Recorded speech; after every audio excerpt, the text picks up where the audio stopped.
رب اشرح لي صدري ويسر لي أمري واحلل عقدة من لساني يفقه قولي اللهم افتح علينا حكمتك وانشر علينا من خزائن رحمتك يا أرحم الراحمين ولا حول ولا قوة إلا بالله العلي العظيم. InsyaAllah pada pagi ini kita teruskan kelas kita dan pengajian kita bermula dengan ayat 30 surah Al-An'am, dan insya-Allah jika ada peluang dan masa kita akan teruskan dengan ayat 31. InsyaAllah.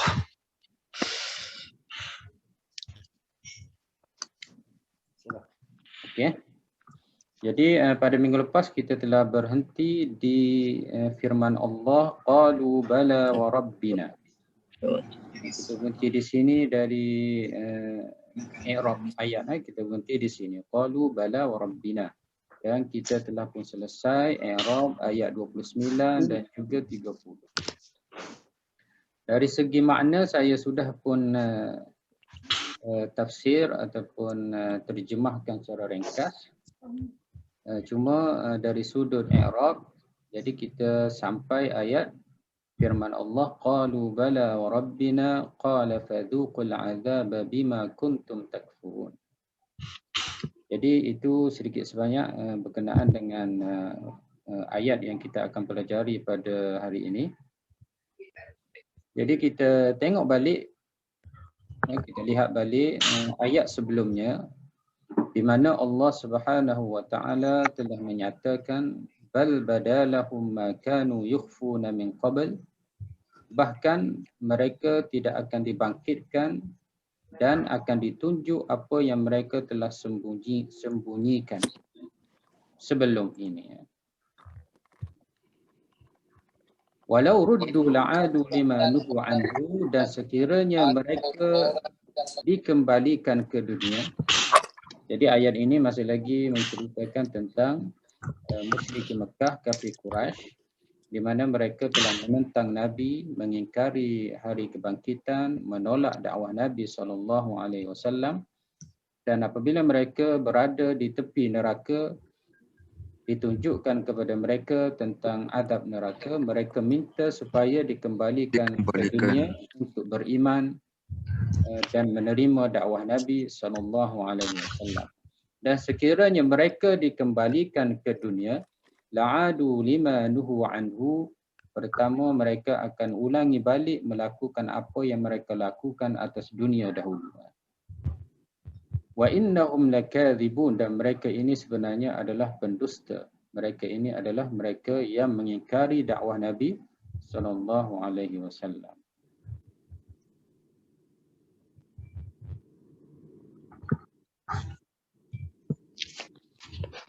Wa qalu in hiya illa hayatuna dunya, dan selain daripada mereka ulangi apa yang mereka lakukan atas dunia, maknanya mereka akan tolak dakwah Nabi, mereka akan tolak agama Islam, mereka akan tolak tidak beriman kepada Allah Subhanahu wa taala, mereka juga akan menyatakan bahawasanya kehidupan mereka adalah hanya di dunia. Maknanya kehidupan sebenarnya adalah dunia, tidak ada lagi hari akhirat, tidak ada lagi hari pembalasan.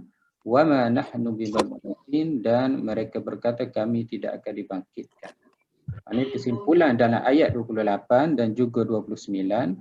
Allah Ta'ala tidak akan kembalikan mereka ke dunia, walaupun itulah yang mereka harapkan, walaupun itulah yang mereka mahu, tetapi Allah Ta'ala tidak akan kembalikan mereka. Kenapa? Pertama sekali, mereka tidak, jika dikembalikan, mereka akan lakukan sama sahaja dengan apa yang mereka lakukan semasa mereka hidup yang pertama dahulu.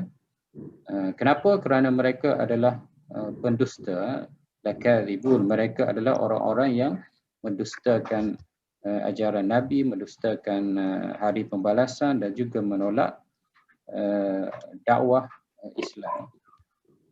Dan yang kedua, mereka juga akan mengatakan bahawasanya kehidupan sebenarnya adalah kehidupan di atas dunia. Dan mereka itu adalah orang-orang yang menolak kebangkitan, hari-hari kebangkitan. Jadi itu adalah ayat 28 dan 29. Kemudian ayat 30 Allah Ta'ala sebut walau tara idh wuqifu ala rabbihim, dan sekiranya engkau wahai Muhammad melihat idh wuqifu ala rabbihim, ketika mereka berdiri di depan Tuhan mereka.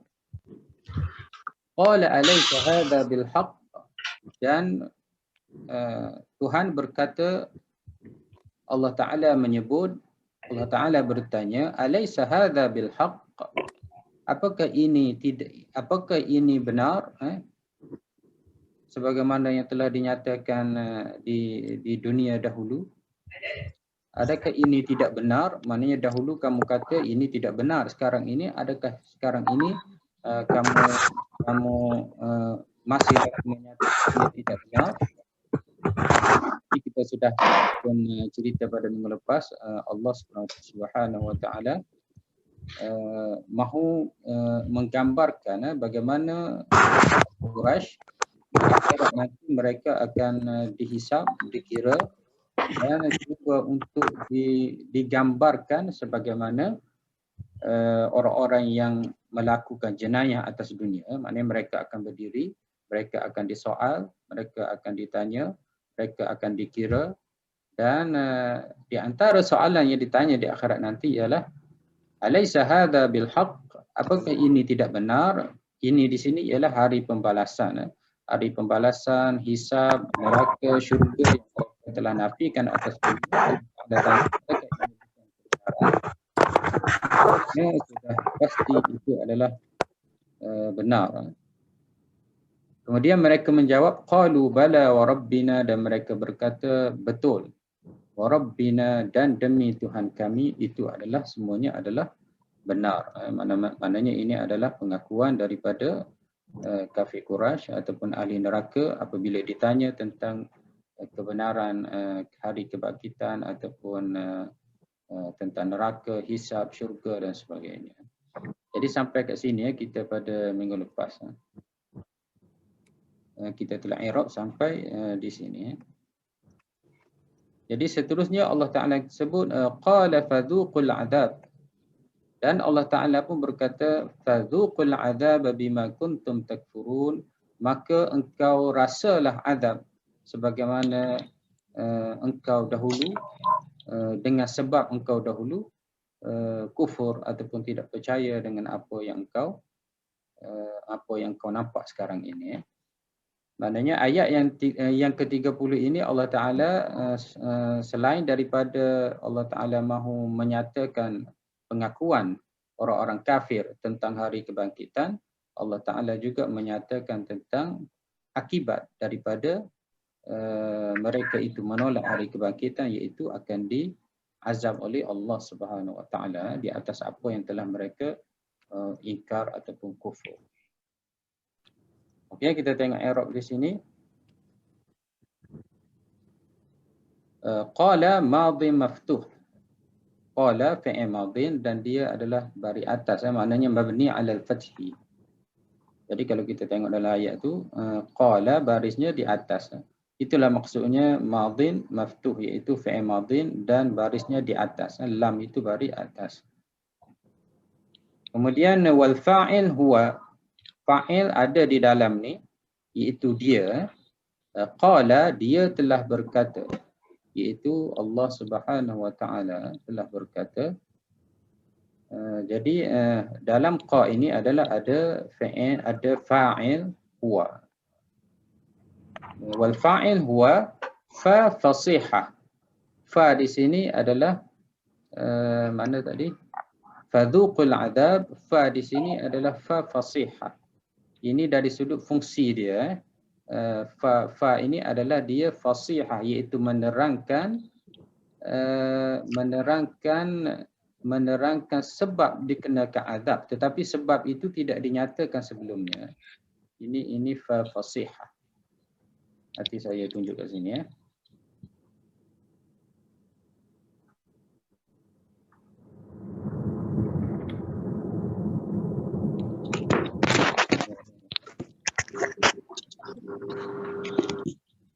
okey, dia sebut di situ ialah fa fasihah.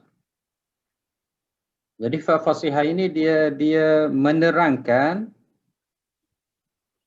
dia ifsah,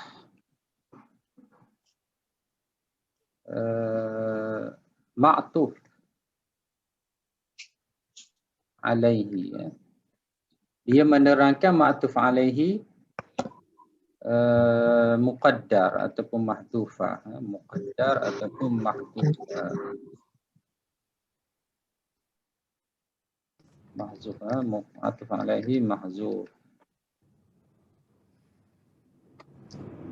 Jadi dalam ayat tu sebenarnya ada ayat sebelumnya tu. Jadi kalau kita tengok fadhuku al-'adab. Jadi sebenarnya sebelum ni ada ayat. Maknanya boleh kita takdirkan contohnya in kuntum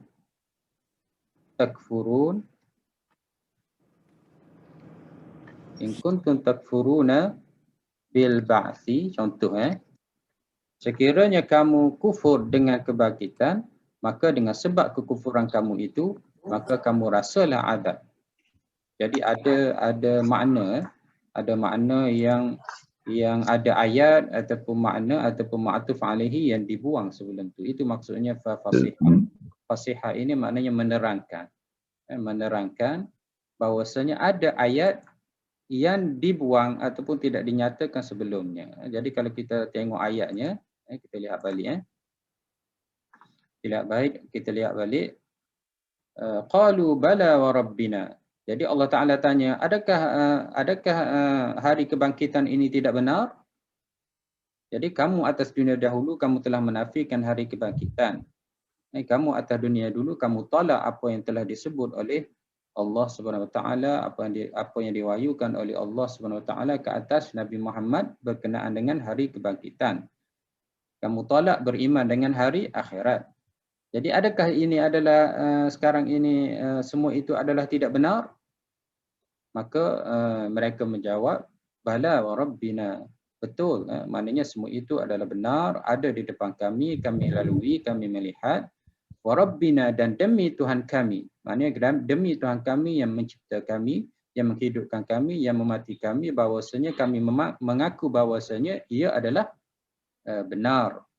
Kemudian qala, dan Allah Ta'ala pun berkata, fadhuqu, maka kamu rasailah azab. Maknanya ada ayat sebelum ini yang kita boleh takdirkan, oleh kerana kamu itu telah kufur, oleh kerana kamu telah tolak beriman dengan hari akhirat di atas dunia, oleh kerana kamu telah menolak dakwah Nabi, oleh kerana kamu tidak beriman, tidak percaya dengan Islam, fadhuqul adab, maka kamu rasailah adab. Jadi fa ini dia huruf ataf tetapi dipanggil fasihah. Kenapa? Kerana dia menerangkan tentang ma'tuf alaihi yang tidak disebut, dan ia merupakan sebab dikenakan azab. Ia merupakan sebab dikenakan azab. Jadi kalau orang tanya di sini fa fasihah, maknanya kita beritahu fa dia menerangkan sebab diazab, iaitu dibuang kat sini. Sebenarnya dia adalah ada. Kenapa dibuang? Kerana tidak perlu dinyatakan. Tidak perlu disebut, tidak perlu dinyatakan kerana jelas. Oleh kerana mereka telah kufur dengan hari kebangkitan, oleh kerana kamu telah ingkar hari kebangkitan, fadhuqul azab, maka dengan sebab itu kamu rasailah azab Allah Subhanahu Wa Taala. Jadi kita kena ingat ayat ini diturunkan ataupun digambarkan tentang dakwah Nabi kepada kafir Quraisy di Mekah. Bagaimana Nabi berdakwah kepada mereka, di mana dakwah Nabi ada awalnya menyeru kepada iman, menyeru kepada Islam dan sebagainya. Dan apabila mereka menolak, Nabi mula menceritakan, menggambarkan keadaan mereka di akhirat. Atas asas supaya mereka itu dapat beriman dan juga untuk pengajaran ataupun untuk iktibar kepada kita yang beriman kepada Allah Subhanahu Wa Taala. Maknanya sekarang ini Allah Taala cuba gambarkan keadaan di akhirat nanti. wahai Muhammad, maknanya Allah Ta'ala minta Nabi Muhammad tara, melihat ataupun gambarkan ketika orang kafir itu berdiri di depan Allah Subhanahu Wa Ta'ala dan ditanya kepada mereka, dan minggu lepas kita telah pun pelajari alaysa hadza itu adalah pertanyaan untuk taubih, untuk hina, untuk sakitkan lagi, untuk jadikan orang kafir itu lagi susah, lagi takut, lagi gerung apabila di akhirat nanti. Jadi alaysa hadza bil haq itu adalah lebih kepada litaubih. Jadi mereka telah diseksa, telah ditekan, ditakutkan dan dihina dengan soalan tersebut. Jadi itu adalah ayat ini adalah supaya kita dapat gambarkan keadaan mereka itu. Jadi mereka itu adalah kafir Quraisy yang Nabi sedang dakwah. Maknanya Nabi cuba untuk apa, Allah Taala cuba untuk gambarkan bagaimana cara dakwah Nabi. Bermula dengan seru kepada iman kepada Allah, hari akhirat, kemudian daripada ayat yang kita telah pun pelajari sebelum ini sehinggalah kepada gambaran keadaan mereka di akhirat nanti supaya mereka beriman kepada Allah Subhanahu Wa Taala.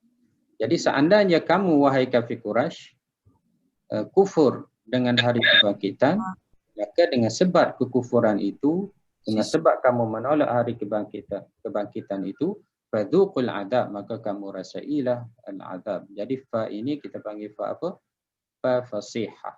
Fa al-fasihah. Dia jawab dulu Ustaz. Dia sebagai jawab. Dari sudut dia bukan jawab, dia panggil sebab. Maknanya boleh juga kita panggil dia sebabiyah, dia panggil fa fasihah. Kenapa? Kerana dia buang di sini. Kita ada fa jawab. Saya cuba tulis kat sini. Ada fa, kita panggil fa jawab.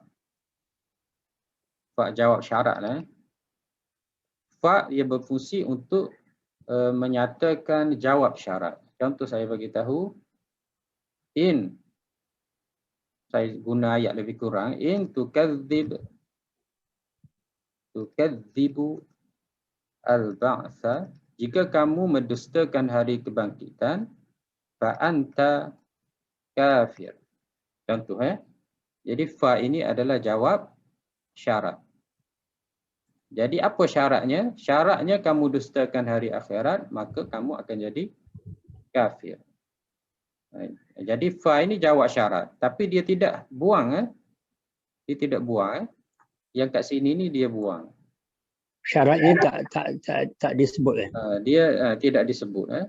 Jadi kerana dibuang itu dipanggil fasihah. Kenapa dipanggil fasihah? Kerana dia menerangkan ada ayat sebelumnya yang dibuang dan ayat itu merupakan sebab ataupun syarat kenapa mereka ataupun kenapa berlaku selepasnya. Jadi kalau kita lihat di sini, rasailah azab. Kenapa berlaku? Kenapa mereka perlu rasai azab? Kenapa mereka diazab?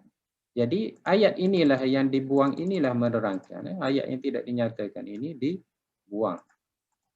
Maknanya kita boleh jawab kerana mereka telah kufur hari kebangkitan. Jadi mereka dikenakan azab. Dibuang. Kenapa dibuang? Kerana sebelum ni sudah kita bincang banyak dah.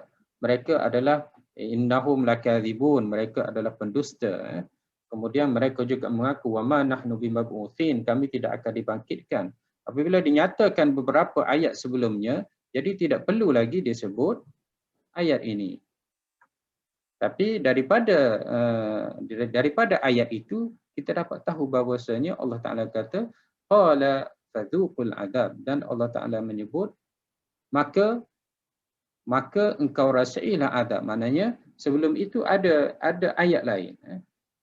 Oleh kerana engkau telah mengingkari hari kebangkitan, oleh kerana engkau telah menolak dakwah Nabi, oleh kerana engkau telah kufur dengan hari akhirat, engkau tidak beriman dengan dosa pahala, dengan syurga neraka, maka sekarang ini engkau rasalah adab Allah Subhanahu Wa Taala di dalam neraka.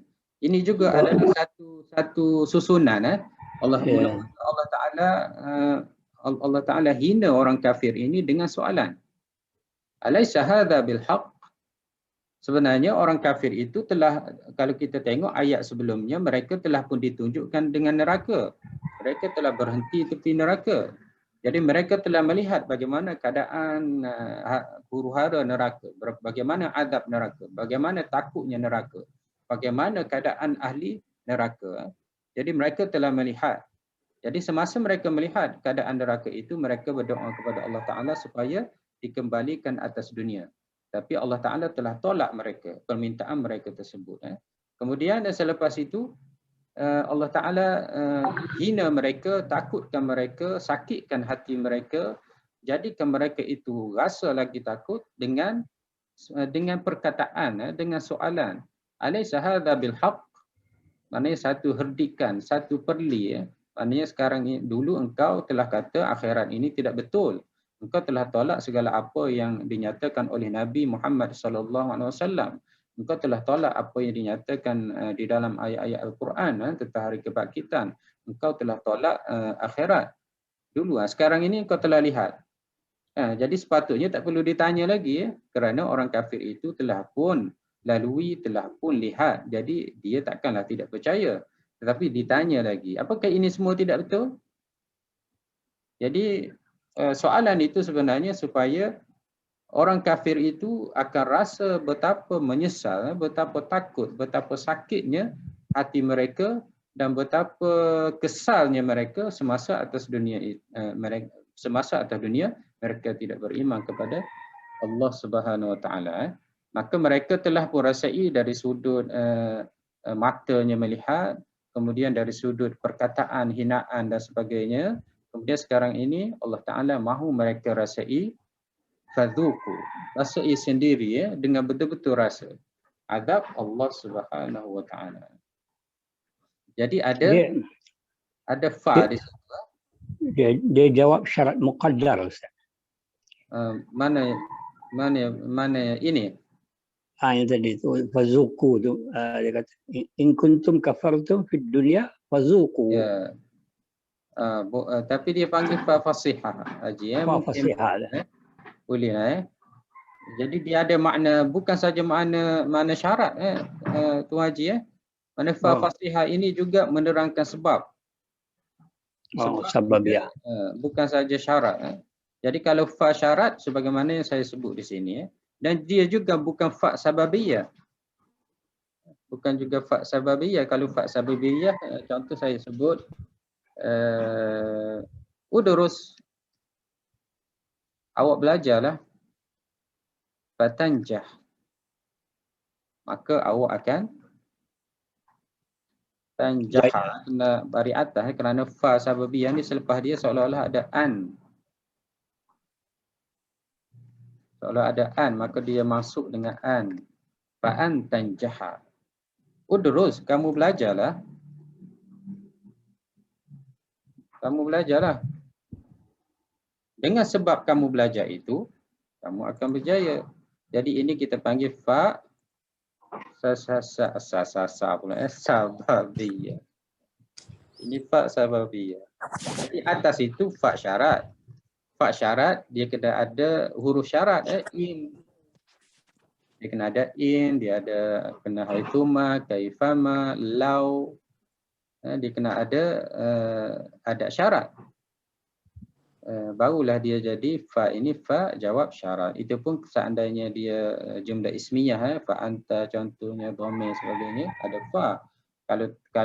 Kalau fi'il mudhari' dia tak perlu kepada fa. Contoh saya tidak sebut fi'il mudhari'. Saya guna fi'il mudhari'. In takdzib takfur. Kena baca baris mati. Ini pun baris mati. Ini bila jawab syarat dia fi'il mudhari'. Jadi tak perlu kepada fa. Fa ini bila jumlah ismiyah, jawab syarat dia adalah jumlah ismiyah. Jadi tak sama Haji Zul ada fa sababiyah. Fa sababiyah ini tiba-tiba saja ada fa, fadhuku. Sebelumnya ada apa sebenarnya? Itu kita panggil fa fasihah, fa fasihah. Kenapa? fasihah itu maknanya menerangkan. Ifsah maknanya bayan. Menerangkan ada sebab dia. Di mana sebab itulah menyebabnya mereka itu dikenakan azab. Dan sebab itu dibuang. Dibuang, tidak ada. Iaitu in kuntum takfuruna bil ba'thi. Ataupun juga kita boleh bagi tahu fa ini adalah fa fasihah dari sudut fungsinya menerangkan.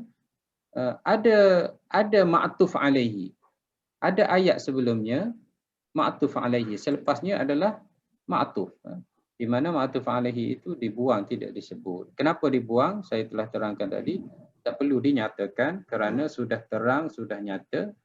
Sebab mereka itu dikenakan azab ialah kerana kekufuran mereka, mereka tolak hari kebangkitan. Jadi ini adalah fa fasihah. Ifsah ma'tu alaihi atau muqaddar atau mahdhuf. Ataupun ifsah mahdhuf, ayat sebelumnya yang telah dibuang ataupun tidak dinyata. Jadi fa jawab syarat, fa sababiyah, ini fa sababiyah. Ada fa huruf ataf. Huruf ataf. Atifah. Huruf ataf seandainya dia bermakna ataf saja. Dia tidak ada makna sebab, dia tidak ada makna syarat. Tapi dia ada makna ataf saja, makna sendi. Contoh saya kata dhahaba Muhammadun fa Zaidun. Dia tidak ada makna syarat tu. Ini kita panggil fa al-ataf. Dhahaba Muhammadun fa Zaidun. Muhammad telah pergi, dituruti, diikuti oleh Zaid. Ini kita panggil fa ataf. Jadi tidak ada makna syarat, tidak ada makna sebab. Dia menyatakan Zaid dan Muhammad kedua-duanya pergi. Cuma dari sudut siapa yang awal? Yang awalnya Muhammad. Selepas itu barulah Zaid pergi. Ini kita panggil huruf ataf. Jadi ada fa fasihah, fa jawab syarat, fa sababiyah, ada fa tafri'iyah. Ini pun ada dalam Quran, kita panggil fa tafri'iyah. Iaitu fa dia menerangkan cabangnya apa. Wa huwa, contohnya wa huwa khalaqakum. Allah Ta'ala telah menjadikan kamu. Faminkum kafir wa minkum mu'min. Allah Ta'ala telah menjadikan kamu.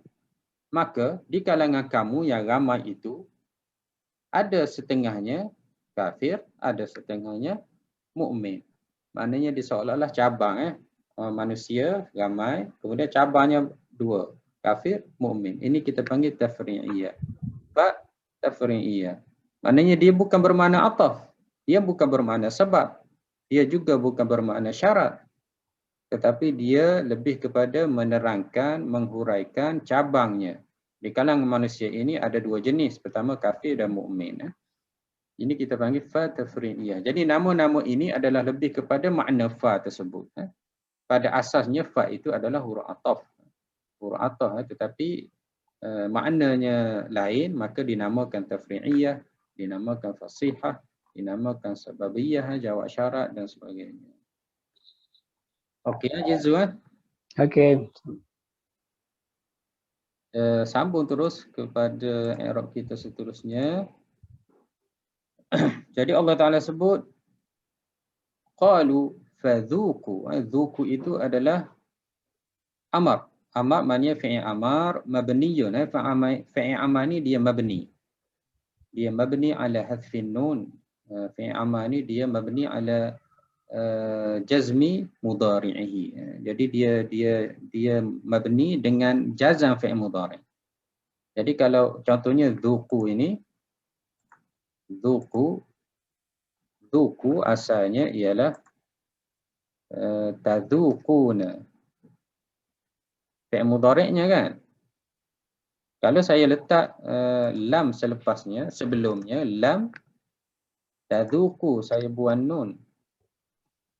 Saya buang nun. Jadi fi'il ini kita panggil mudhari' majzum di Harus nun. nun. Jadi apabila tadzuku ini dijadikan fi'il amar, tadzukuna, kita nak jadikan fi'il amar, kita buang ta, kita letak alif. Ini tak boleh kita letak alif sebab dia dhaqa yadzuku dzuk fi'il mu'tal. Asal dia dhaqa. Zaqa yazuku. Yadzuku, jadi fi'il amar, fi'il mudhari' dia tadzuku. Jadi buang ta itu, kemudian buang nun. Buang nun. Alif ni ditambah alif zaidah. Jadi dzuku fi'il mudhari' fi'il amarnya. Macam mana kita nak i'rab? Kita i'rab dia amrun mabniyun ala,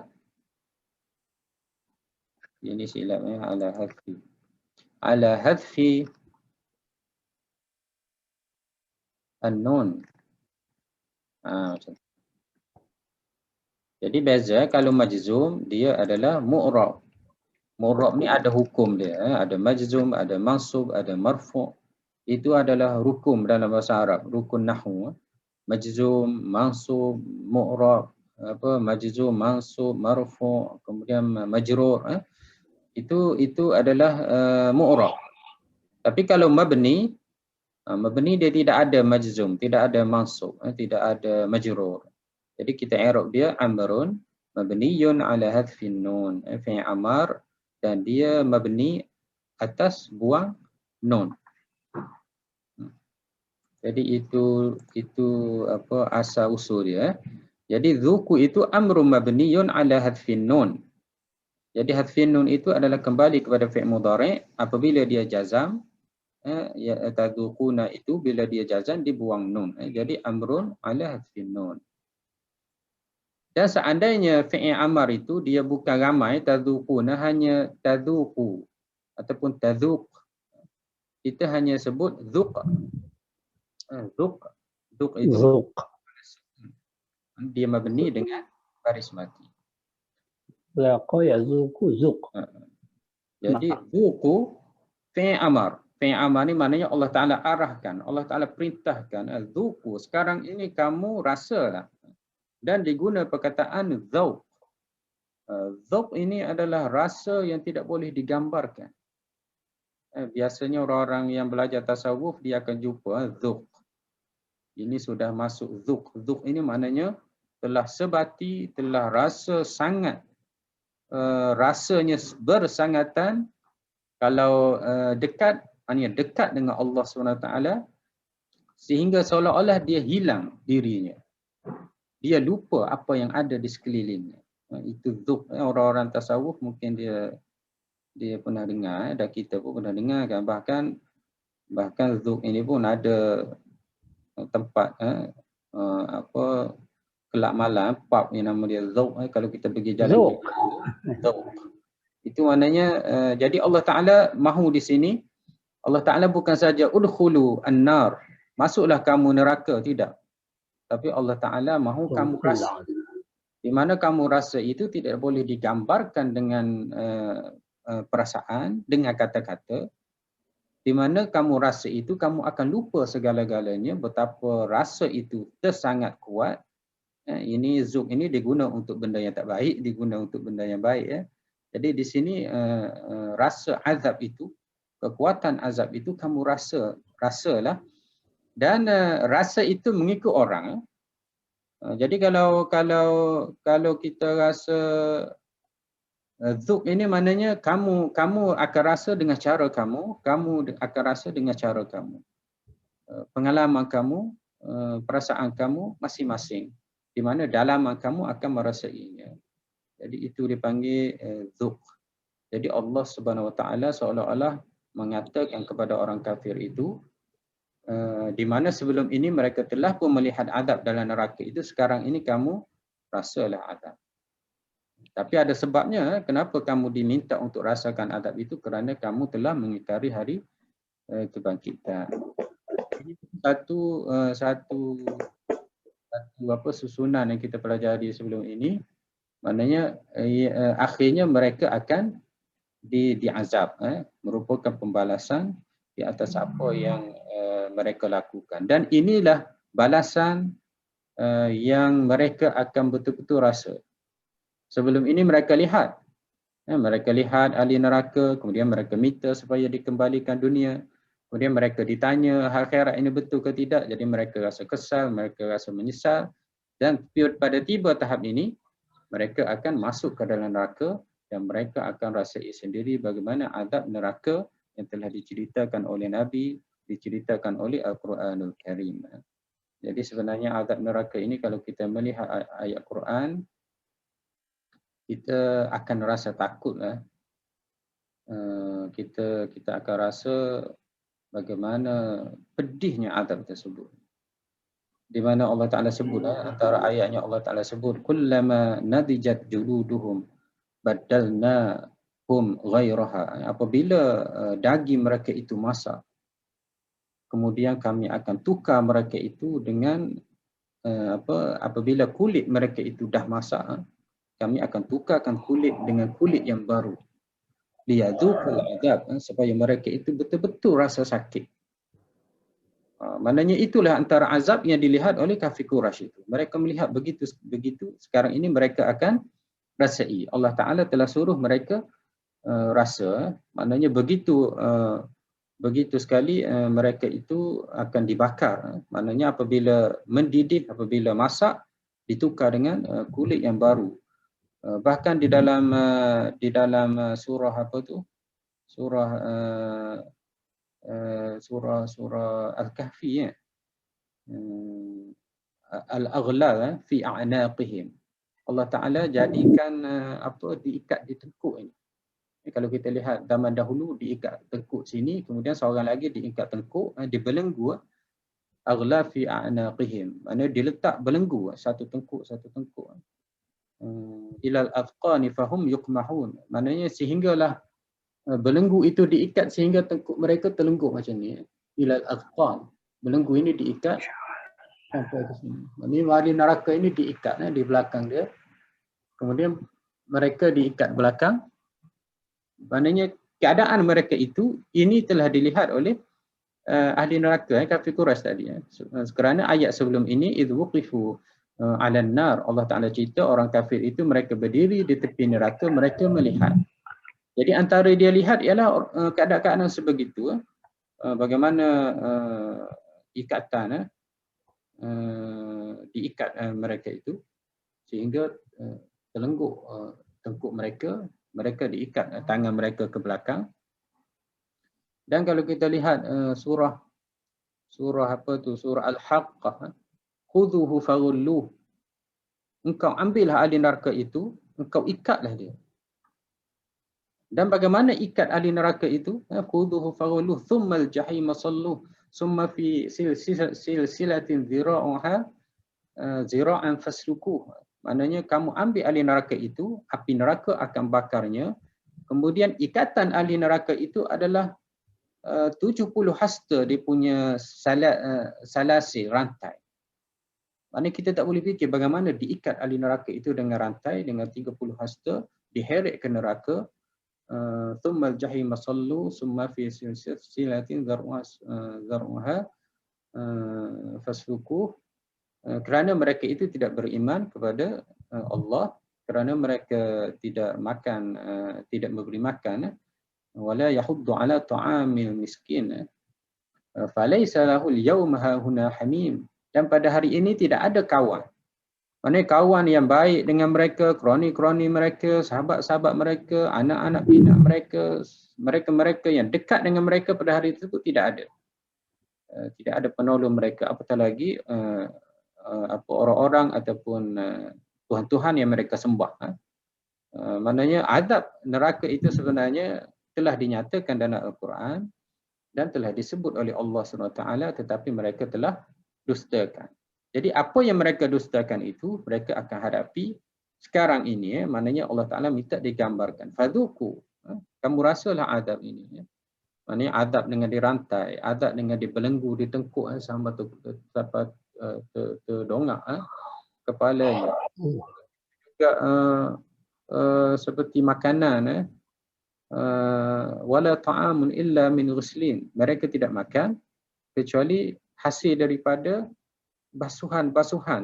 Maknanya ahli neraka ini ada kalau kita bakar ayam, ada titisan, ada baki-baki dia, itulah yang mereka makan. Dan di dalam surah yang lain, la yusminu wa la yughni min ju'a, maknanya makanan itu tidak menggemukkan mereka dan tidak mengenyangkan mereka. Dan ada buah zakum, ta'amul athim, kal muhli yaghli fil butun, maknanya makanan ahli neraka itu ada pokok buah zakum. Dia itu seperti tar ataupun minyak yang dimakan yang akan menggelegak di perut sepertilah air mendidih.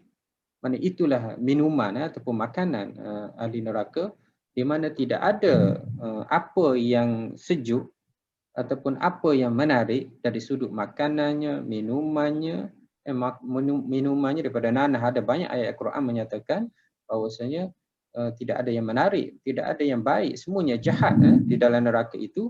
Maka yang jahat itulah Allah Ta'ala kata kepada orang kafir ini, fadhuqul adab, kamu rasalah azab sekarang ini yang kamu nafikan. Dan rasa pun sebagaimana yang kita bahas tadi, Allah Ta'ala guna perkataan zaqa yadhuku.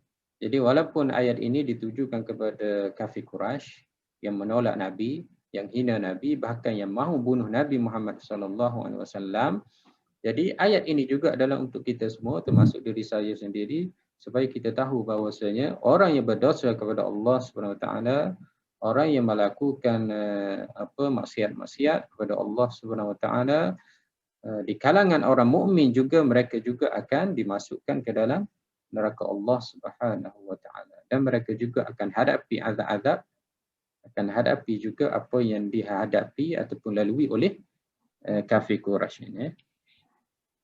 Jadi qalu fadhuqul adab. Jadi dhuqu itu adalah fi'il amar. Fi'il amar mabniyun ala hadfin nun wal wawu fa'il. Ini arahan, mana arahan khas datang daripada siapa? Allah Subhanahu wa taala. Jadi sekarang ini mereka terpaksa. Maknanya tidak ada apa-apa lagi helah, tidak ada apa-apa lagi alasan untuk mengelak daripada diazab oleh Allah Subhanahu wa taala. Al-adab maf'ulun bih wal wawu fa'il. Waw jamaah dzuqu, lepas qaf itu ada wa. Wa itu adalah fa'il. Fa'il itu mana yang akan rasa, iaitu orang-orang kafir Quraisy itu dialah yang akan rasa. Apa yang dia akan rasa? Al-adab, seksaan. Jadi adab ini adalah maf'ulun bih. Okey, selesai kat situ. Bima kuntum takfurun, dengan apa kuntum kamu dahulu takfurun, kufur, ingkar, tidak percaya. Okey, ba itu sababiyah jarrah, huruf jar, tapi fungsinya adalah sabab. Di sini jadi ba ini pun ada banyak dia punya makna. Ada ba sababiyah yang ayat Quran tadi. Ada ba yang dia lebih kepada makna al-alah. Maknanya menerangkan alat. Contohnya saya bagi tahu akulu bil mil'aqah. Saya makan dengan sudu. Jadi dengan sudu itu sebenarnya bukan saya makan sudu ataupun bersama sudu, tapi sebenarnya dia menerangkan saya makan dengan menggunakan alat sudu. Jadi dalam ayat tadi dia sebut apa? Bima kuntum takfurun. Bi itu memanglah huruf jar, tapi di sini dipanggil ba sababiyah kerana ba di sini dia bukan menerangkan alat. Dia bukan menerangkan kebersamaan, tetapi dia menerangkan sebab. Maknanya kita kalau kita tengok terjemahan, kita akan dapati ulama terjemahkan ayat ini dengan sebab. Jadi kita akan tanya, di mana dia ambil sebab tu? Tidak ada pun perkataan sebab dalam ayat ini. Maknanya diambil daripada ba. Ba. Ba tu. Kenapa diterjemahkan sebab? Kerana ba itu lebih kepada fungsinya ialah menerangkan sebab. Jadi kalau orang tanya, kenapa mereka itu dikenakan azab? Tidak lain, tidak bukan dengan sebab apa? Apa di situ ialah pendustaan. Apa-apa saja yang kamu, kalau mausul itulah maknanya, mungkin lain maksudnya. Kuntum takfurun, dengan sebab kamu dahulu atas dunia, takfurun. Takfurun ini diguna fi'il mudhari'. Fi'il mudhari' bermaksud apa tadi, sentiasa. Kamu dahulu atas dunia, takfurun, sentiasa kufur. Tidak berhenti-henti daripada awal dakwah Nabi sehinggalah kamu mati sampailah sekarang di akhirat ni pun kamu pun masih lagi mahu kufur seandainya dikembalikan ke dunia. Okey, ba itu adalah ba sababiyah. Sababiyah jarrah. Jarrah ini majrur. Mana dia menjadikan selepasnya majrur. Ma masdariyah. Ma masdariyah maknanya ma dengan kuntum itu kita boleh takwil masdar. Bima kuntum kita boleh takwil kepada bi kaunikum, dengan keadaan kamu takfurun, sentiasa mengingkari, sentiasa kufur, tidak percaya kepada apa yang dibawa oleh Nabi Muhammad SAW. Jadi kauni ini adalah masdar. Jadi kalau kita lihat kana yakunu tasrif dia kaunan. Ini isim masdar, kata nama masdar. Jadi ma dengan kuntum ini boleh ditakwil kepada masdar. Kenapa ditakwil kepada masdar? Kerana ma ini fungsinya adalah masdariyah. Ada an masdariyah, ada ma masdariyah. Jadi dengan sebab keadaan mereka itu kufur, sentiasa kufur kepada Allah Subhanahu Wa Taala. Jelas ada soalan nak tanya? Boleh terus tanya. Kalau ada apa-apa nak tanya, boleh saja terus tanya, tak jadi masalah. Jadi ma masdariyah maksudnya ma dengan fi'il selepasnya boleh ditakwil kepada masdar, dan kita telah takwil tadi dengan kaunikum. Madin naqis. Naqis saya telah pun terangkan sebelum ini banyak kali. Siapa nak boleh terangkan sekali lagi? Tolong saya. Haji Zul, masih ingat lagi kenapa dipanggil naqis? Haji Zul, Haji Alim, Puan Nur Hazah, Puan Nur Hayati dan selainnya. Siapa lagi masih ingat apa maksud naqis? Senyap semua. Ada kedok gambar dah lah tak nampak nama je. Tak mute. Ingat lu cakap habis ingatkan tak dengar, tak dengar. Ya. Nakis, kurang. Ya, kurang. Apa maksud dia nakis kurang itu? Dia berhajat kepada isim. Ya, dia berhajat kepada isim kana dan khabar kana. Ya, itulah dipanggil naqis. Maknanya kalau seorang saja, dia tu satu-satu saja, dia tidak boleh, tak sempurna ayat. Bagaimana yang saya terang sebelum ni secara mudah. Contohnya kalau saya buat ayat nama Muhammadun. Muhammad tidur. Jadi semua orang faham, oh Muhammad tidur. Selesai. Ayatnya lengkap, difahami. Ataupun saya sebut Dhahaba Zaidun. Oh, Zaid pergi. Siapa yang pergi? Zaid. Oh, Zaid yang pergi. Yang tadi siapa yang tidur? Muhammad. Tapi kalau saya katakan Muhammad adalah Muhammad, dia tergantung. Dia tak boleh difahami. Dia lengkap. Mana dia naqis. Dia naqis. Dia perlu kepada khabar. Dia perlu kepada khabar Muhammad. Jadi kita pun bagi tahu kana Muhammadun Naimun. Syahidan. Adalah Hmm, Muhammad ada. itu rajin ataupun tidak pun boleh. Naiman. Nah, iman. Naiman. Khabar, nasab. Jadi kalau buang ni, kita buang dia, tak lengkap ayat. Maknanya kurang ayat. Cacat ayatnya, tak sempurna ayat. Tidak difahami. Jadi tidak dapat. Tidak, kita kena bubuh letak khabar dia. Khabar kana. Jadi kalau orang tanya, ataupun saya yang tanya selepas ni, jadi bubuk nak jawab lepas ni. Kenapa dipanggil nakis? Kerana kana itu dia tidak lengkap kalau tidak ditambah khabar dia. Ataupun dalam erti kata yang lain, kana ini selepasnya mesti ada mubtada khabar. Maknanya asalnya Muhammad mujtahidun. Ini ayat yang lengkap. Barulah kita boleh letak kana. Kana Muhammadun. Dan barisnya baris dua atasnya dia jadi masuk apabila ada kana. Okey. Jadi itu maksudnya naqis. Naqis tu maksudnya yangkus ke Ustaz? Apa puan? Yangkus ke dia mengurang ya? Naqis itu yang kurang isi fa'il. Naqasa yang Itu yangkus ke kalau dia punya fa'il? Yangkus fa'il mudhari'. Naqasa yangkus. Nah. Kalau fi'il yang tam tu maknanya fi'il tu hanya perlukan kepada fa'il ajalah lepas tu. Perlu kepada fa'il. Dan fa'il ni dia ada lagi satu dari sudut perlu ke tidak kepada maf'ul.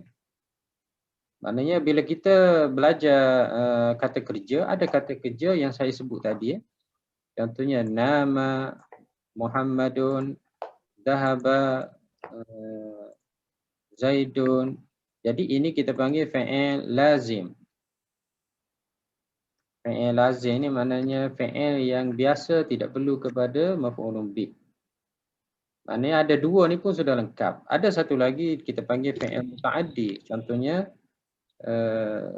nadhara ataupun akala Muhammadun al-aruz.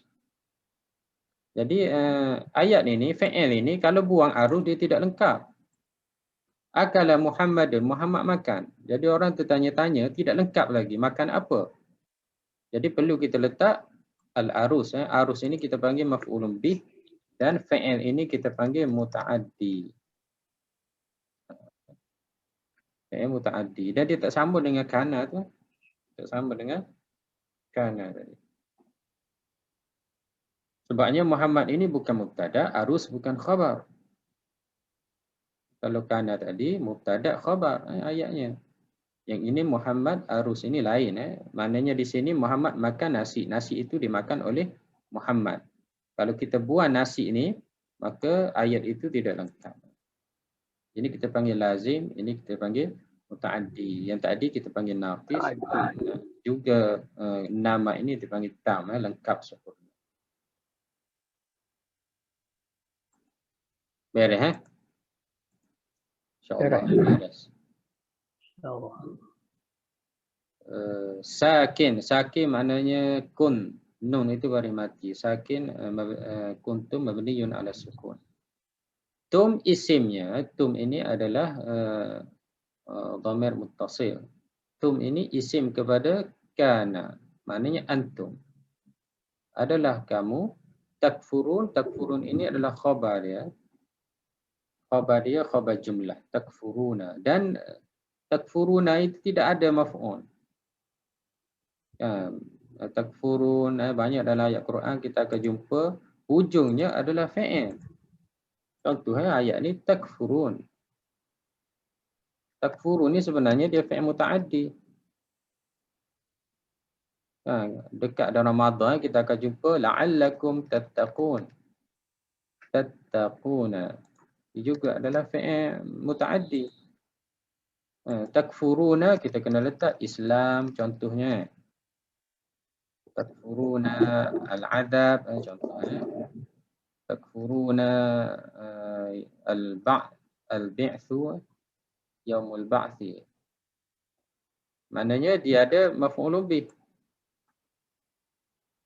Yasin ibu tattaquna Allah. Contohnya kan. Tetapi Allah Ta'ala tidak sebut. Jadi banyak kita jumpa bima kuntum takfurun, senyap. La'allakum tattaqun, senyap. Nah, itu kita panggil fannul hadfi fil Quranil Karim. Seninya benda ini tidak dinyatakan. Ini dibuang. Dibuang. Ini seni Al-Quran. Kenapa apabila dibuang? Pertama, kita boleh takdirkan banyak. Takfuruna mungkin kita kata kamu kufurkan Islam, kamu kufurkan hari akhirat, kamu kufurkan Nabi. Itu pertama. Yang kedua, tak perlu dinyatakan kerana sebelum ini dah banyak dah Allah Ta'ala sebut. Allah Ta'ala sebut tentang Quran, mereka tidak percaya. Allah Ta'ala sebut tentang Nabi, mereka tidak percaya. Allah Ta'ala sebut tentang hari akhirat, mereka tidak percaya. Jadi buat apa lagi dia sebut di sini? Kamu pandai-pandailah sendiri, kamu takdirkan. Mana Allah Ta'ala luaskan maf'ulun bih itu yang kita boleh takdirkan, gunakan. Sama juga tattaqun, la'allakum tattaqun. Bulan puasa nanti, puasa itu adalah akan jadikan kamu yang bertakwa. Tapi tak dinyatakan tattaqun takut kepada apa? Mana tattaqun Allah, takut buat maksiat, takut kepada dosa-dosa dan sebagainya. Jadi diberikan keluasan. Maknanya kalau kita nak tafsirkan di sini, puasa itu akan melahirkan orang yang bertakwa dari sudut semuanya, dari sudut akhlaknya, dari sudut ibadatnya, dari sudut perkataannya. Jadi tak guna disebut di depan tu. Kalau disebut satu, maknanya satu saja. Jadi bila dibuang, tidak dinyatakan, dia akan memberi makna lagi luas, lagi bebas, di mana boleh dimasukkan apa-apa saja yang berkaitan dengan kesan ataupun balasan daripada puasa tersebut. Takfurun ni pun lebih kurang. Takfurun adalah khabar kepada kana tadi, khabar jumlah, dan maf'ulun bih dia tidak disebut di sini atas asas untuk melebar, memperbanyakkan lagi makna dan makna secara umum.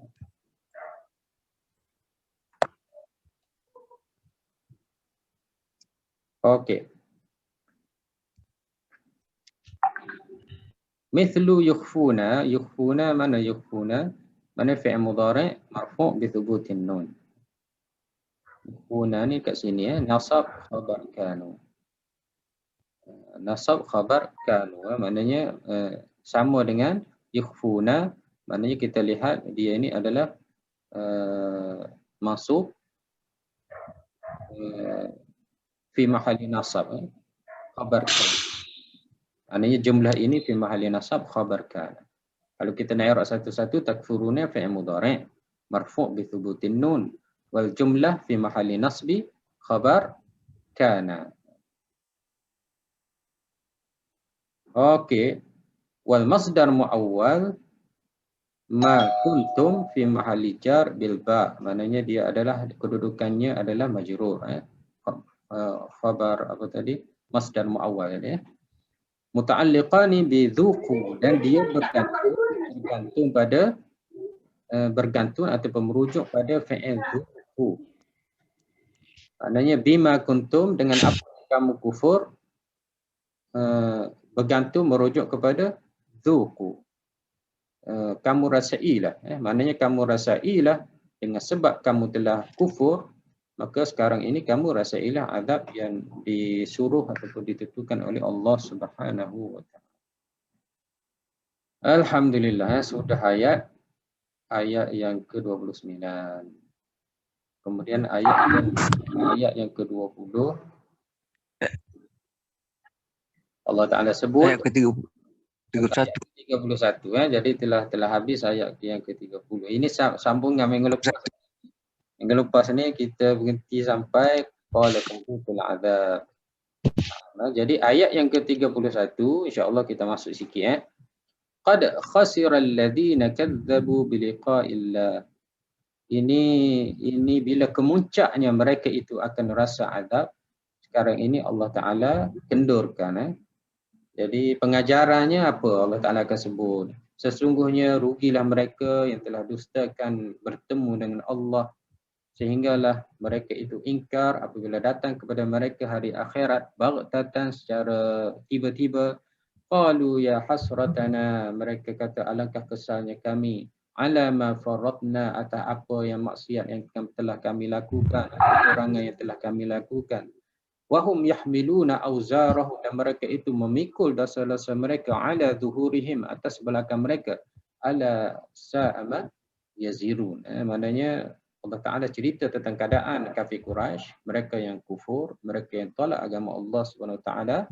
Kemudian kemuncaknya mereka akan dimasukkan ke dalam neraka, mereka akan rasai azab Allah Subhanahu Wa Ta'ala, dan selepas itu Allah Ta'ala pun bagi tahu. Maknanya rugilah mereka, ini kendurkan. Allah Ta'ala cuba terangkan hakikat kehidupan ini. Allah Ta'ala cuba terangkan betapa ruginya mereka yang lupa kehidupan dunia ini, kehidupan sementara. Maknanya ini adalah pengajaran supaya orang yang baca Quran itu dia akan rasai, maknanya daripada gambaran tentang neraka, daripada sesaan neraka yang Allah Ta'ala cerita tentang kafir Quraisy dan sebagainya. Bila mereka baca Quran tu, dia rasa apa, takut, gerung, bimbang. Kemudian Allah cuba kendurkan balik dalam ayat 31, dan di mana Allah Ta'ala sebut qad. Qad ini adalah huruf taukid, selepasnya fi'il mudhari', fi'il madhi.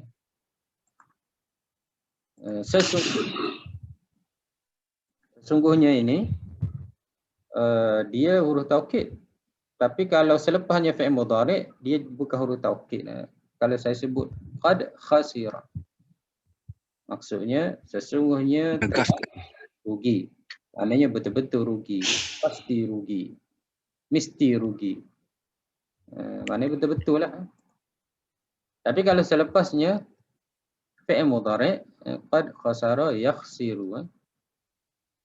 Qad yakhsiru, dia tak bermaksud taukid. Dia jadi ragu-ragu. Boleh jadi rugi. Kita macam tu. Rugi. Dia akan jadi apa, saya lupa namanya. Kalau qad khasira, dia bermaksud taukid. Tapi kalau qad yakhsiru, dia bermaksud ragu-ragu, tak pasti. Rugi. Kalau saya kata qad khasira, dia telah rugi, betul-betul rugi. Kalau saya kata qad yakhsiru, boleh jadi dia akan rugi, belum tentu lagi rugi, boleh jadi tak rugi lagi, tapi boleh jadi rugi. Jadi diguna qad yakhsir, maknanya 50-50 qad yakhsir. Tapi kalau guna qad khasira, dia adalah 100%. Jadi Allah Ta'ala kata apa? Allah Ta'ala beritahu qad khasira, betul-betul rugi, pasti rugi, mesti rugi. Siapa yang rugi? Alladzina kadzabu, mereka yang kadzabu, telah mendustakan. Kadzabu ini diguna fi'il madhi, menunjukkan mereka betul-betul dusta. Mereka betul-betul tidak percaya, mereka betul-betul sanggah biliqa'illah, dengan liqa Allah, bertemu Allah Subhanahu Wa Ta'ala. Allah Ta'ala sebut apa? Saya lupa dah. Liqa rabbih faly'amal 'amalan salihan. Sesiapa yang mahu berjumpa dengan Allah Subhanahu Wa Ta'ala, faly'amal 'amalan salihan, maka hendaklah dia beramal dengan amalan salih. Wala yusyrik bi'ibadatihi ahada, dan dia tak boleh syirik dengan hamba Allah, makhluk Allah, walaupun satu-satu pun makhluk Allah tak boleh syirik. Jadi dua syarat. Pertama, amal soleh. Yang kedua, jangan syirik. Kerana syirik ini Allah Ta'ala tidak ampun dosanya seandainya mati dalam keadaan syirik.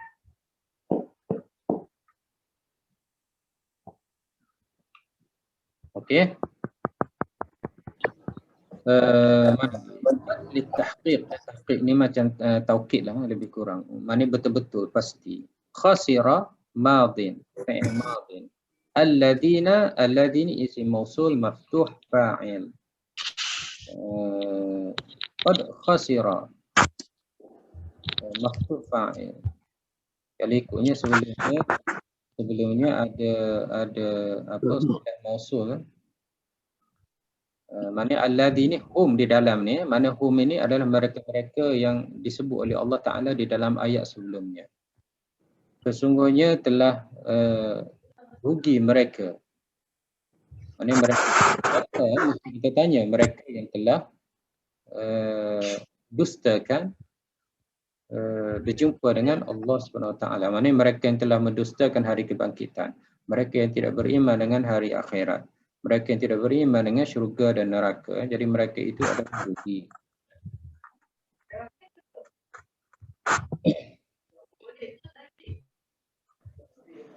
Ustaz. Ya, sila ya. Kenapa dia sebut maftuh? Mausul maftuh fa'il. Ini dia punya. Yang khasira ni. Bukan allazina mausul maftuh fa'il. Oh, nun itu baris atas. Sebenarnya dia macam ni sebenarnya dia ringkas dia ringkas. I'rab ni dia ringkas untuk pendekkan. Sebenarnya dia begini, mabniyun ala fathi. Jadi dia ringkaskan dengan maftuh. Tapi kalau dia sebut mansub, itu lainlah. Jadi bila dia sebut maftuh maknanya mabni.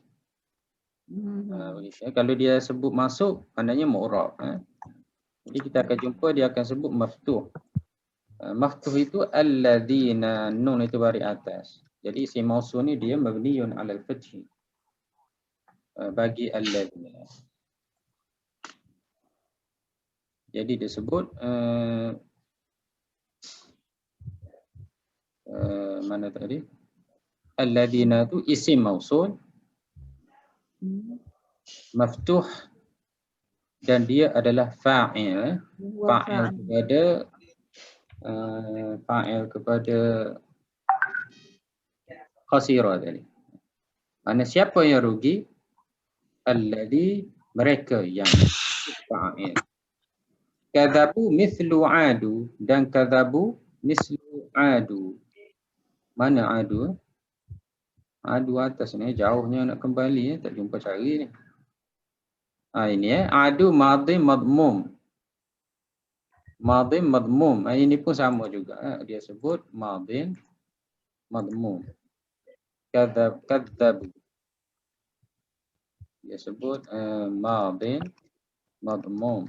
Maksudnya mabniyun ala dhammah.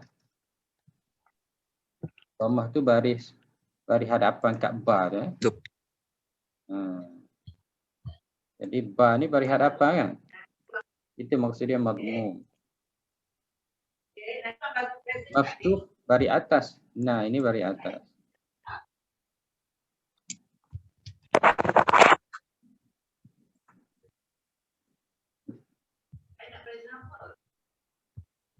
Qad khasira alladhina kadzabu. Kadzabu tadi mithlu adu, maknanya dia adalah madhi madmum. Waw pada ni adalah fa'il. Waw lagi waw ini adalah wawul jama'ah. Waw ini adalah kita panggil fa'il. Fa'il itu maknanya pelaku dia, maknanya mereka. Kadzabu mereka. Mereka siapa yang mendustakan mereka? Kembali kepada orang-orang yang mendustakan hari akhirat. Khasiru.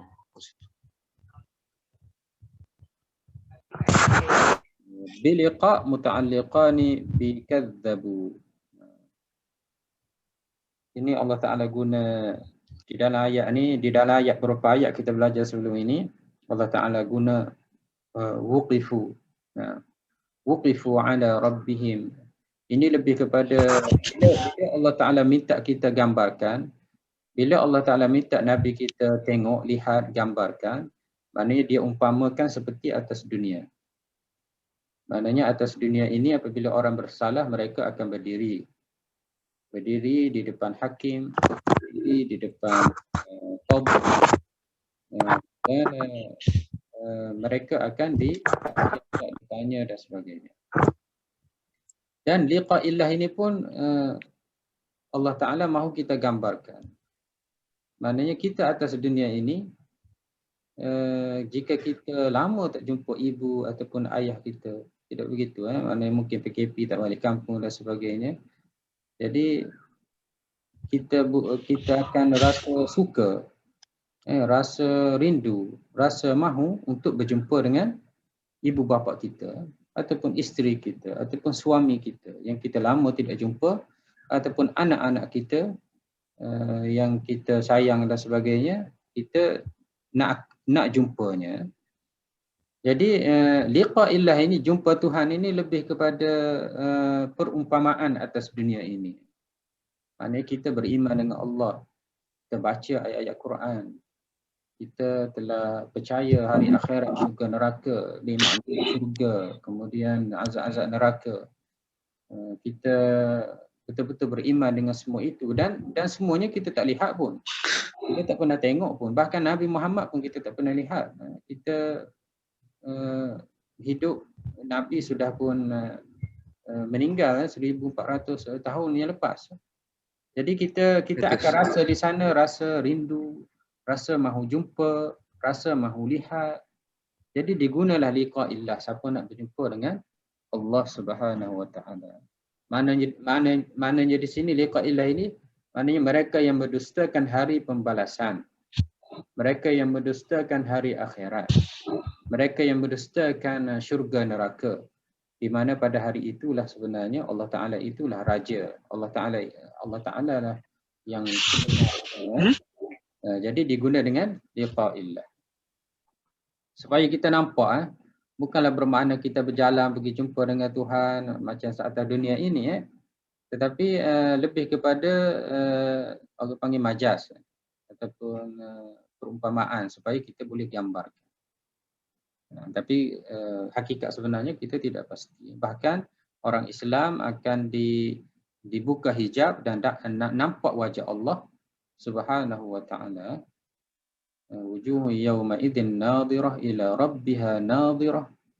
Wajah-wajah mereka itu berseri ila rabbiha nadhirah, mereka lihat kepada Tuhan mereka.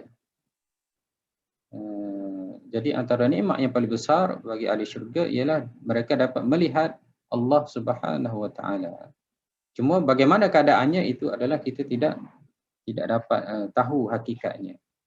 Cuma boleh bayang-bayangkan saja, tapi sebenarnya bercanggah dengan apa yang kita bayangkan.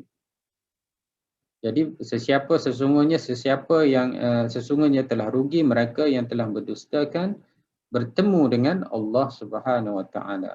Maknanya mendustakan hari kebangkitan, mendustakan hari akhirat, mendustakan hari kiamat dan seumpamanya.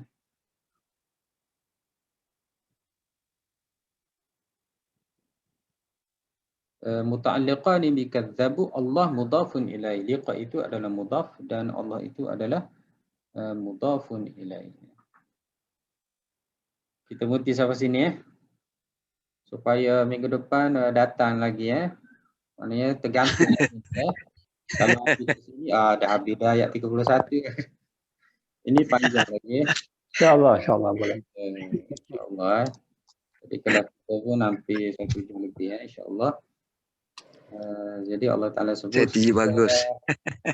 Sehinggalah telah datang kepada mereka hari akhirat satu masa baghtatan, secara tiba-tiba, dan mereka berkata, alangkah menyesalnya kami ala ma farratna, atas apa dosa-dosa yang telah kami lakukan fiha padanya, wahum yahmiluna auzarahum, dan mereka itu memikul dosa-dosa mereka. Ini pun sebenarnya Allah Ta'ala guna perumpamaan juga. Maknanya dosa ini seperti barang yang dipikul. Maknanya apabila tiba hari akhirat, apabila tiba kiamat, maka orang-orang tadi dia kata alangkah menyesalnya kami. Dan sedang mereka kata begitu, mereka memikul satu bebanan. Dan digambarkan yang mereka adalah dosa-dosa. Supaya ini jadi kita boleh gambarkan. Kerana seolah-olah sekarang ini saya sedang pikul dosa. Setiap orang ada memikul dosa masing-masing. tapi kita tak nampak. Ya. Cuma di akhirat nanti sambil-sambil orang itu yang berdosa berkata alangkah menyesalnya kami, mereka sedang pikul dosa-dosa mereka. Ada yang besar kucing, ada yang besar kambing, ada yang besar lembu, ada yang besar bangunan. Jadi kalau besarnya dosa itu, lagilah apa yang mereka pikulkan. Tapi dosa itu nampak ke tidak? Tak nampak ke atas dunia ini, tapi akhirat nanti wallah alam. Tetapi Allah Ta'ala cuba gambarkan, Allah Ta'ala cuba tajsimkan, cuba untuk kita jadikan dosa itu seperti barang yang kita boleh sentuh, boleh lihat. Jadi seolah-olah seseorang itu memikul dosa-dosa ala dhurihim, memikul atas belakang. Kalau yang banyak tu bongkoklah dia. Kalau yang banyak lagi mungkin tak boleh. Jadi semua ini supaya kita dapat gambarkan walaupun dosa itu sebenarnya tidak dapat dilihat. Jadi ayat-ayat Quran ini ayat-ayat yang digunanya supaya kita dapat faham, dapat kita fikir, dapat gambarkan dan kita dapat rasa gerung dan takut bagaimana gambaran sebenar di akhirat nanti. Jadi tafsiran ataupun i'rab seterusnya insya-Allah kita akan sambung pada minggu depan bermula dengan hatta idza ja'athumus sa'ah. Baghtah insya-Allah. Ya. Subhanahu wa ta'ala. Ada soalan nak tanya? Ustaz, saya ada satu soalan. Sila. Ustaz? Ya, sila ya.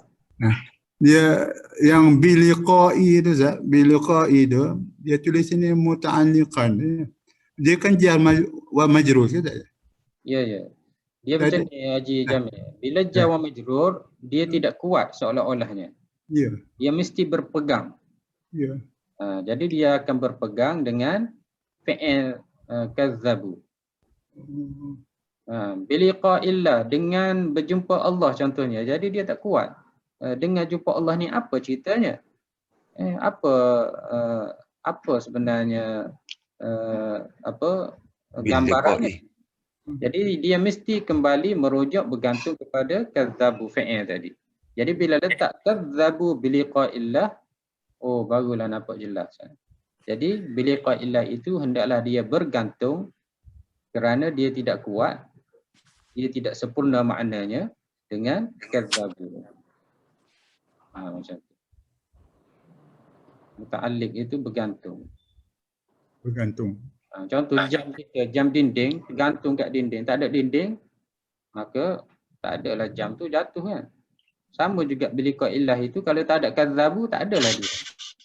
Jadi kazzabu itu, jamu majrur itu dia tak boleh sendiri ada. Dia mesti ada merujuk kepada fi'il ataupun isim, ayat. Dia tak boleh tiba-tiba di kedai. Orang pun tanya di kedai apa? Jadi kena ada sebelumnya ayat. Maknanya ikan di kedai barulah dia sempurna. Ke pasar. Dia orang tanya ke pasar apa? Pisau. Oh, maknanya saya akan pergi ke pasar. Jadi dia perlu ada ta'alluq dia, tempat dia merujuk ataupun bergantung untuk menyempurnakan makna jar wa majrur itu. Okey, ada soalan lagi?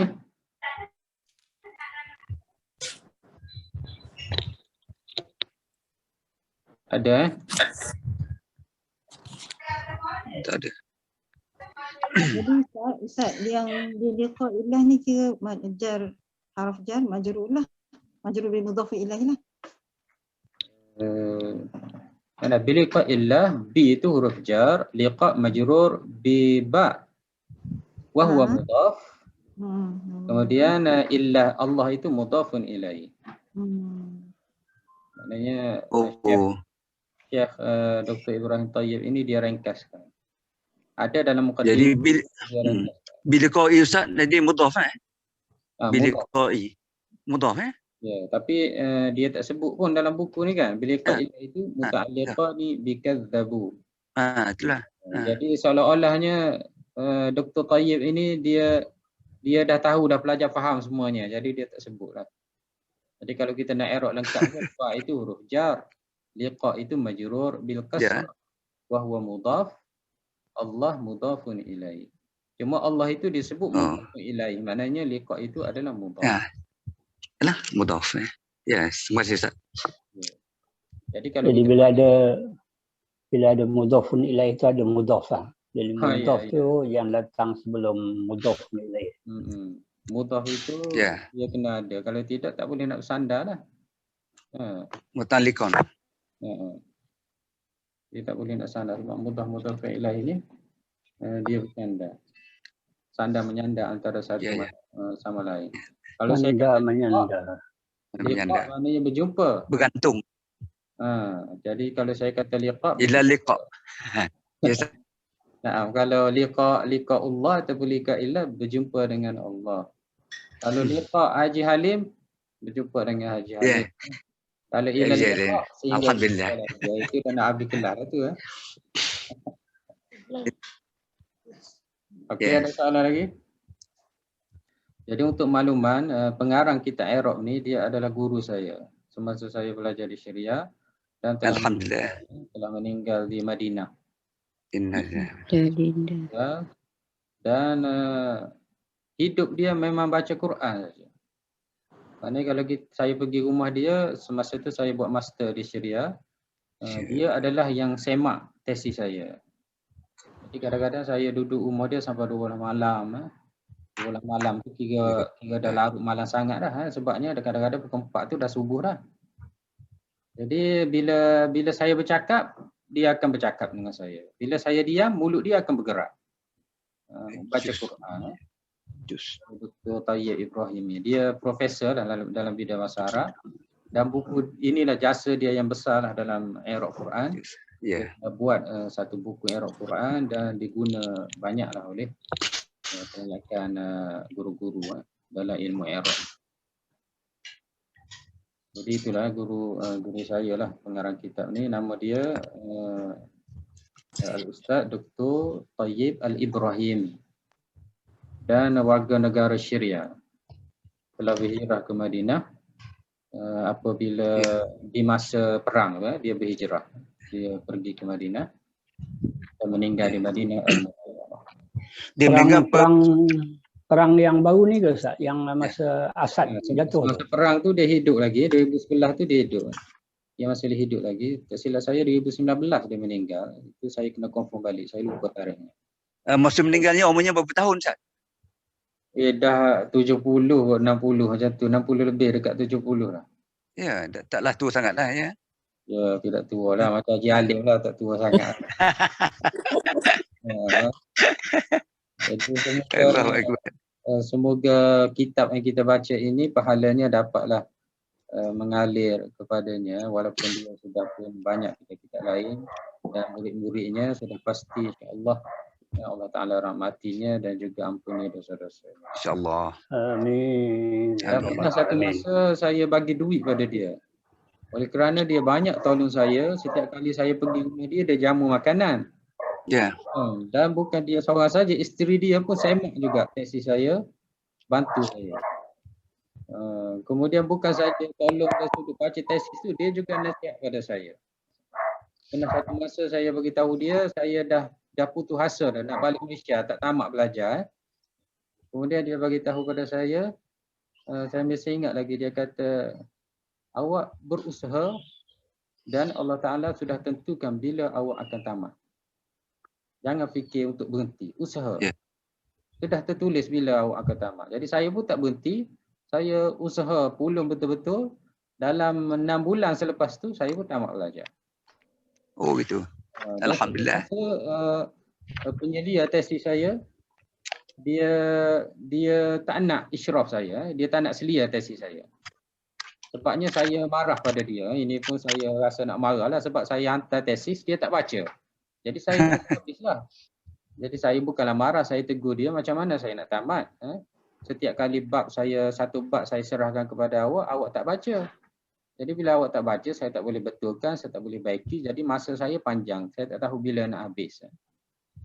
Jadi musyrik saya pun merajuk. Dia kata saya tak nak lagi isyrah awak. Awak carilah orang lain yang lagi hebat, yang lagi bagus. Merajuklah. Ini pun saya jumpa Dr. Tayyib ni. Saya pergi jumpa dia, sudahlah aku memang sudah tak tamat dah ni.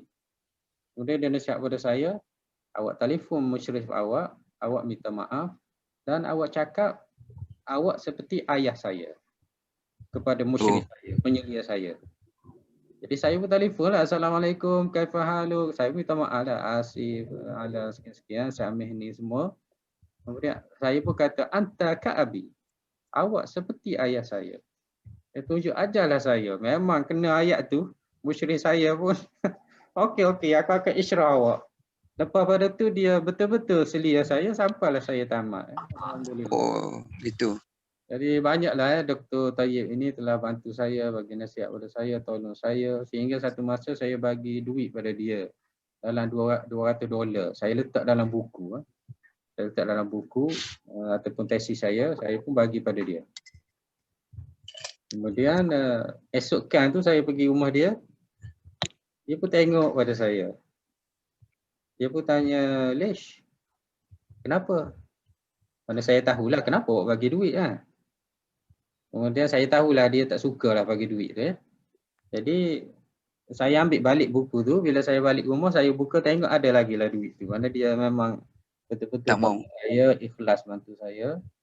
Dan alhamdulillah saya tamat belajar, dan bila saya ingat balik Dr. Tayyib inilah yang banyak bantu saya lah. Yang tak boleh nak balas dengan ganjaran dan sebagainya. Okey, itu sedikit cerita tentang pengarang buku ni. InsyaAllah kita jumpa minggu depan. Barakallahu fikum. Wa jazakumullahu khair. Wassalamualaikum warahmatullahi wabarakatuh. Waalaikumsalam warahmatullahi wabarakatuh. Terima kasih Ustaz. Alhamdulillah. Waalaikumsalam.